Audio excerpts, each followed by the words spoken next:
Okay, kamusta? Thursday, January 16, 2025, 18:29 ng ah, hapon dito. Ng gabi. Alas 6:29 ng gabi. Bale, naandun ako sa kusina.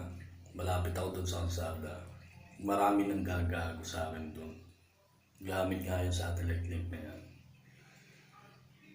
Nakapagkape na naman tayo, nag-hyper na naman tayo. Naubusan kasi ako ng Milo eh. Tapos, eto na. Kasi alam nila pagka humahatak na yung may nakikita sila sa katawan ko na pagka humahatak na yung hinga ko, yung nasa loob ko, may hirapan ako umihi. Ganito yung ginagawa sa akin dito. Pati yung may-ari ng bahay, nag-aabang din sa akin. Hindi ko alam kung sino yung mga kasama nila. Tapos, kasi nga daw nasasama sila yung may-ari din, binubus ka din yata nila. So, naiipit kami dito. Madami. Nako, sabi ko sa inyo, pumunta kayo dito sa malapit na yung inaugural. Tis-tis na lang. Pero itong mga gagong to talagang nakupo, talagang sasabihin ko sa inyo, talagang praning sila, talagang napapraning sila dito.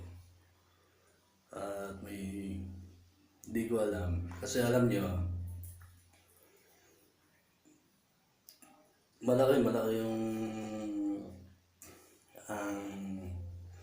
itong mga iglesyang to, hindi ko alam. Yung mga dating dana to, hindi ko alam kung anong babagsak ng mga gagong yan.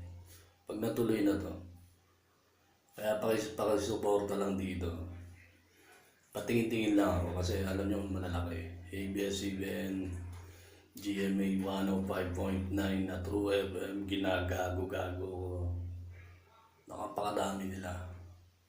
Kaya sabi ko nga sa inyo, pakibaril na lang.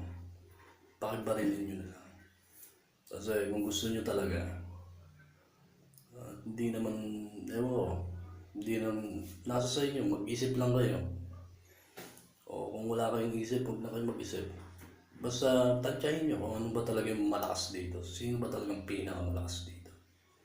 Mga iglesia ba da? Itong mga dating dapat, mga iglesia. Itong mga ABS-CBN, GMA. Ayaw mag-isip. Hindi ako.